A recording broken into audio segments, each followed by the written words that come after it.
Hoje, em termos de criminalidade organizada, todo mundo fala em máfia. Atenção, pouca gente sabe, porque isso é uma coisa muito nova, muito moderna. Acima das máfias, estou pondo no plural, acima das máfias existe um degrau, um outro degrau, um degrau evidentemente superior, acima, que muita gente fala ou falou lá atrás em criminalidade de colarinho branco. Não está mais por aí. Esse novo e mais alto degrau da criminalidade organizada tem nome, é a criminalidade dos poderosos e dos potentes. O grande especialista italiano, que foi da antimáfia da Itália, hoje é senador, chama-se Roberto Scarpinato, ele distingue criminalidade de poderosos é quem tem poder de Estado.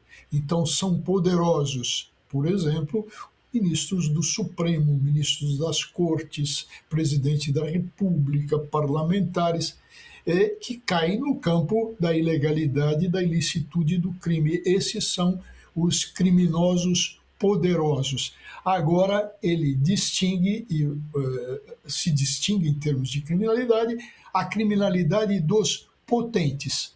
Quem são os potentes, Natália? Os potentes são aqueles que têm o poder econômico, a grana, o poder da grana. E quando a criminalidade dos poderosos se une à criminalidade dos potentes, nós temos a falência do Estado. Nós temos o Estado delinquente na sua maioria. O Sakamoto fez colocações interessantes, eu vou pegar uma carona para lembrar que o esporte sempre foi usado para não só lavar dinheiro, como reciclar dinheiro sujo em atividades formalmente lícitas. Por exemplo, se usa o futebol. Só para lembrar do futebol, quem foi João Avelange, presidente da FIFA? Quem foi Ricardo Teixeira? Quem foi o presidente fortíssimo da FIFA também? O Joseph Blatter. Então, veja que nós estamos falando do quê? De dirigentes do esporte que foram cooptados e praticavam o quê? Não só desvio de dinheiro, mas lavagem de dinheiro, roubo, tá? Num sentido geral. Então, o esporte sempre foi usado. Mas tem uma outra peculiaridade que, quando se analisa a criminalidade de poderosos e potentes, se faz. E aqui eu vou para o caso específico e que foi colocado agora. As casas compradas. As casas compradas não é só para desfrute pessoal. Não. Elas servem de chamariz, de mostrar poderio. Tanto é que na casa do Vorcaro ele dava jantares, e até foi o Alexandre de Moraes, naquela casa suntuosa que o Lauro Jardim fotografou e nos mostrou no O Globo. Então, a casa é usada. E eu vou a um passo a mais para lembrar que o maior mafioso da história, ele comandava a Cosa Nostra, ele deu um nome, isso é Cosa Nostra, que se chama Lucky Luciano, que era um siciliano de nome Salvatore. Lucky Luciano morava onde, Natália? Ele morava na cobertura, era dono da cobertura, nada mais, nada menos do que do Waldorf Astoria, o hotel mais suntuoso, e já foi em várias épocas, do mundo. Ele morava lá e usava aquilo só para moradia? Não, para as grandes festas. Levava, fazia jantares, levava orquestras, e até, Natália, tinha um cara que fazia lá, dava uma canja, um tal de Frank Sinatra. Era habitué e dava essas canjas. Então, vejo que comprar casa suntuosa, faz parte do usado por esses vigaristas tipo Vorcaro. Para quê? Para iludir e para mostrar que quem está perto dele também fica poderoso. E agora ele trouxe e foi num jantar para perto dele o Alexandre de Moraes. E aí tem a junção do poderoso e do potente. Deu para entender, Natália? Cinema é o que eu brinco com o Sakamoto aqui, porque eu acho que quando a gente tem um excesso de informação tão grande, gente, só fazendo essa costura até literária e artística aqui para a gente traduzir, professor, eu queria ainda aproveitar o restinho final da nossa conversa, mas assim, no intervalo, para você que está acompanhando a gente na TV, corre para o YouTube que sigo com as palavras finais do nosso grande Walter Maierovitch. Antes de passar para o Walter, uma piadinha bem leve, né? Porque é o seguinte, a Natália colocou... Não, antes você tem que contar a história da TV Cultura. Mas que história! Mas que história! Gente, mas de verdade... Eu não sei, nunca me falaram. Não. Ó, eu sou comentarista do Jornal da Cultura, né? Tipo, o pessoal pode ligar lá, tô lá na bancada, né? Sou comentarista. Mas é só isso, né? Não tem nada não, de verdade. Sabe o que acontece? Natália, saiu Vera Magalhães, vai entrar o Sakamoto. Não, para começo de conversa teria que ser alguém um pouco mais bonito.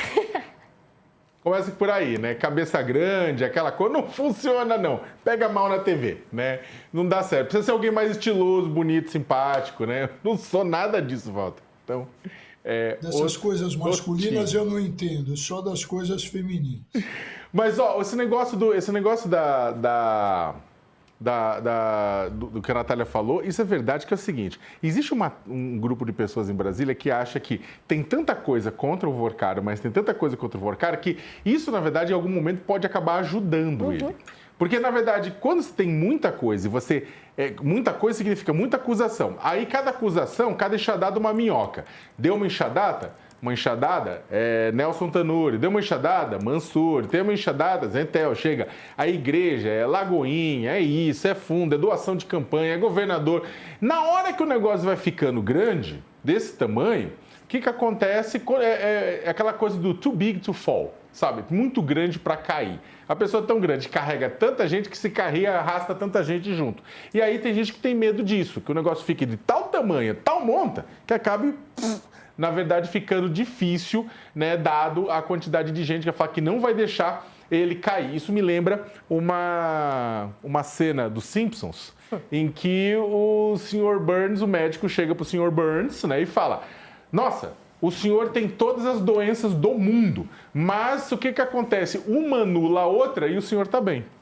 É isso, né, Sakamoto? A gente não pode esquecer também do que se falava da estratégia de Trump. Logo quando ele começou o mandato, saiu assinando uma série imensa de documentos. A própria imprensa dos Estados Unidos fez um alerta para todo mundo prestar atenção, que isso fazia parte de uma estratégia conhecida até como Flood the Zone, né, do inundar a zona, uma tática de comunicação planejada, inclusive, pelo Steve Bannon, justamente com o objetivo de dominar a agenda pública e desorientar, de certa forma, tanto a mídia quanto a população de absorver esse excesso de comunicação, né, professor? Acho que tudo que a gente traz aqui, de certa forma, entra no conjunto de teoria até de comunicação, se for para a gente deixar aqui o papo com um tom um pouco mais chato, mas não deixa de ser verdade. A gente está de volta do intervalo aqui com a série de referências trazidas por Sakamoto, por professor Maierovitch para a leitura do momento. Professor, antes da gente se despedir, queria te ouvir muito rapidamente sobre um questionamento que está sendo trazido bastante aqui no nosso chat do YouTube, em torno especificamente das decisões do ministro Dias Toffoli, que têm sido lidas com muita estranheza. Queria ouvir do senhor, dentro do que temos até agora, existe uma discussão mais teórica em torno de afastamentos ou não de Toffoli no caso do Banco Master, especificamente? Como a gente pode entender essa parte de afastar um ministro num caso, tendo em vista as revelações de agora? Olha, o fundamental, eu diria que a bola está com o Gonê. Por que eu estou dizendo isso? Porque o Gonê, num primeiro momento, Natália, ele disse que aceitava, então, provisoriamente, a competência dele, porque ele, assim como tem o juiz natural, tem o procurador natural. Então, aquele pré-estabelecido pela lei. Então, o Gonê opinou: aceito provisoriamente atuar. Provisoriamente atuar.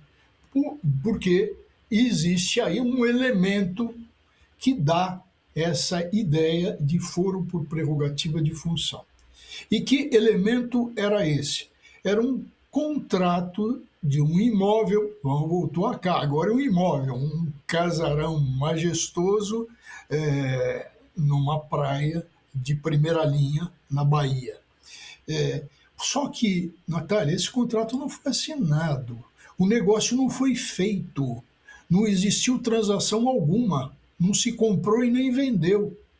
E isso envolvia um deputado. Daí isso ter sido considerado como foro por prerrogativa de função, para a vocação que fez o Toffoli. Mas, e daí a importância do Gonê, está na hora de mostrar que o Toffoli não é mais juiz natural e nem ele, Gonê, o promotor, o procurador, o representante do Ministério Público natural, o promotor natural, como se diz tecnicamente. Nenhum dos dois. Atenção, não só o juiz, mas o procurador também. Nenhum dos dois. Por quê? Porque dentre os suspeitos investigados não existe nenhum com o foro privilegiado.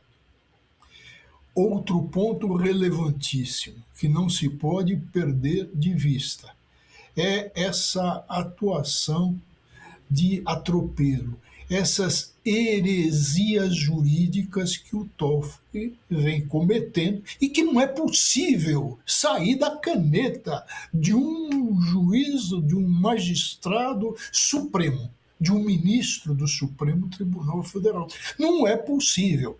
É a mesma coisa que um médico, ao invés de fazer um curativo, resolver cortar o dedo do paciente. Conhecimentos mínimos. O Toffoli, quando não apresenta na sua técnica conhecimentos básicos, uma orientação básica, e a comunidade, os operadores do direito estão mostrando isso o tempo todo. Significa o quê? Um indício, um indicativo forte do quê? De parcialidade, de interesse. E, de repente, vem o quê? Vem o caso do jatinho, vem o caso agora dos irmãos. E antes, as boquinhas do Toffoli, inclusive não foi só o jogo do Palmeiras que ele foi assistir, ele foi antes, na Premier League, a final, quem pagou, quem não pagou, até o segurança dele foi pago com dinheiro do Supremo, mandaram segurança para ele. Fora isso, as decisões teratológicas, onde ele não leva em conta delações, confissões, e mandou levantar fortunas. Fora isso, a atuação de um escritório onde a esposa dele é associada. Chegamos no fim da linha, no fundo do poço com relação ao Toffoli.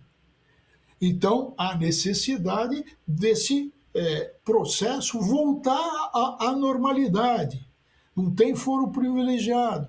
Mais do que isso, quem investiga é a polícia ou o Ministério Público. O Ministério Público não requereu, por exemplo, a cariação de quem nunca foi ouvido. Como é que você vai acariar quem nunca foi ouvido? Qual é a controvérsia que existe entre as pessoas? O Toffoli fez essa heresia jurídica, cometeu essa heresia jurídica. O Toffoli insistiu, o Toffoli usou o Supremo como delegacia de polícia, fez lá uma audiência de oitiva dentro do Supremo Tribunal Federal, audiência em inquérito. Mais do que isso, agora ele já reconsiderou, ele quis fazer do Supremo o quê? Um galpão, um almoxarifado, um guarda-móveis, guarda-volumes. Onde chegamos? Quer dizer, esse conjunto, além de mostrar que isso está muito claro desde o começo, que ele não tinha nenhum preparo para ser ministro do Supremo Tribunal Federal, e o que ele vem demonstrando no curso desse exercício dele, a situação é do quê? É de um escândalo gigantesco que não pode macular a Suprema Corte do país. E a presença do Toffoli é uma mácula no Supremo Tribunal Federal.